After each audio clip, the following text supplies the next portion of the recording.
Friends, আসসালামু আলাইকুম। আমি নুসরাত জাহান। আজকে আমি তোমার সাথে শেয়ার করবো short answer BS paragraph in Google form Bangla. অর্থাৎ আজকে আমি তোমার সাথে শেয়ার করবো কি আমরা গুগল ফর্মের মধ্যে শর্ট আনসার বনাম প্যারাগ্রাফ কিভাবে কাজ করে, তো সেই বিষয়ে আমি তোমার সাথে শেয়ার করবো। তো কাজটা করার ক্ষেত্রে এটা আমি মিনিমাইজ করি।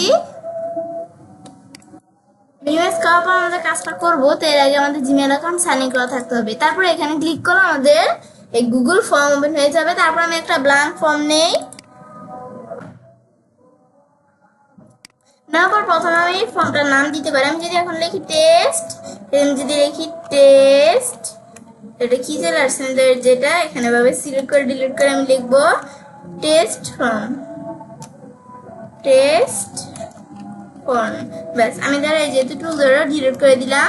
ব্যাস, এখান থেকে আমার এখানে ডিলিট করার পরে তারপর আমি ধরো আমি যদি এখানে ক্লিক করি তো এদিকেও চলে আসছে। তারপর আমরা এই লেখাটাকে সিলেক্ট করে এই লেখাটাকে আমি বোল্ড, ইটারে, আন্ডারলাইন, লিঙ্ক, ক্লিয়ার ফরম্যাটিং যা করা দরকার করবে। তারপর তোমরা ডিসক্রিপশন লিখতে পারো, যে সিলেক্ট করে ডিসক্রিপশন লিখতে পারো। সেম ডিসক্রিপশনের মধ্যে ওই বিষয়গুলো করতে পারো। তারপর আনটিল কোয়েশ্চেন, আমি ধরো একটা কোয়েশ্চেন অ্যাড করবো।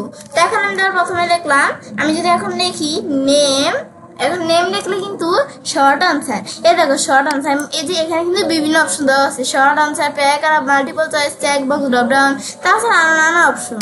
তো এখন আমি বলছি কি আমাদের এদের এখান থেকে শর্ট আনসার প্যারাগ্রাফের বিষয়ে দেখাবো। তো আমি যখন নেম লিখলাম এখানে কিন্তু শর্ট আনসার চলে আসছে। তো শর্ট আনসার আসছে কেন? কারণ আমরা কিন্তু আমাদের নেমটা বেশিরভাগ আমাদের ছোটই হয়, মানে আমাদের নেম কিন্তু শর্ট আনসারই হয়। তো এখানে আসার পর তোমরা যদি প্যারাগ্রাফ দেখা যায় তো নেম বড় হলে তোমরা দেখা দিতে পারো। তারপর আমি এটা সিলেক্ট করে আমরা ডিলিট করার পর আমি যদি লিখি এড্রেস লেখার পরে এড্রেস লিখলে এখন কিন্তু আমরা দেখবো প্যারাগ্রাফ চলে আসছে। আমি একটু ওয়েট করি। এই জন্য ধরো এখানে এটা সিলেক্ট করে আমি আবার লিখি এড্রেস। ব্যাস, লেখার সাথে সাথে কিন্তু এদের প্যারাগ্রাফ চলে আসছে। আবার আমি যদি লিখি নেম, ব্যাস আমি বাইরে রাখি, এখন কিন্তু আবার চলে আসছে কি আমাদের শর্ট আনসার। তো এখন এটা আমরা দেখলাম। তারপর আমরা নেমটা সিলেক্ট করে ধরো আমরা বোল্ড, ইটারেল, আন্ডারলাইন বিষয়গুলো করতে পারি। তো আমরা ধরো নেম কি থাকবে আমাদের ফার্স্ট নেম লিখলাম। তারপর ফার্স্ট নেম এটা ধরো আমি লিকুইড করে দিলাম। তারপর আমি এই যে আমাদের তাছাড়া এখান থেকে আমরা অ্যাড কোশ্চেন দিলে কোশ্চেন অ্যাড হয়ে যাবে। তারপর তোমরা কি করতে পারো, এই যে আমাদের যে ইম্পোর্ট কোশ্চেন, এই যে টাইটেল, ডিসক্রিপশন, তারপর অ্যাড ইমেজ, এই প্রত্যেকটা বিষয়ের উপর কিন্তু ভিডিও আমার চ্যানেলে দেওয়া হয়েছে, সেকশন যা আছে। তারপর ফার্স্ট নেমের পর আমি ধরো দিলাম লাস্ট নেম। ব্যাস, এদের শর্ট আনসার কিন্তু এদের অটোমেটিক চলে আসে। কেন? কারণ এটা তো আমাদের শর্ট আনসার, মানে কম্পিউটার বুঝে যেটা যে শর্ট আনসার কোনটা, আমাদের এখান থেকে শর্ট আনসার কোনটা, লং আনসার। তারপর আমি যদি আবার অ্যাড কোশ্চেন দিই, এখন যদি আমি এড্রেস লিখি এড্রেস, ব্যাস এখন আমি যদি এটা লিখে আমি ধরো বোর্ড দিলাম, এটা কিন্তু প্যারাগ্রাফ চলে আসছে অটোমেটিকলি।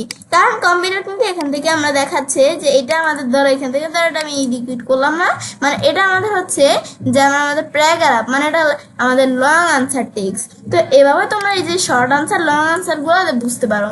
তো এখন তারপর এটা দেখার পরে তো এখন আমি যখন বিষয় দেখলাম তো কাজটা করতে পারি।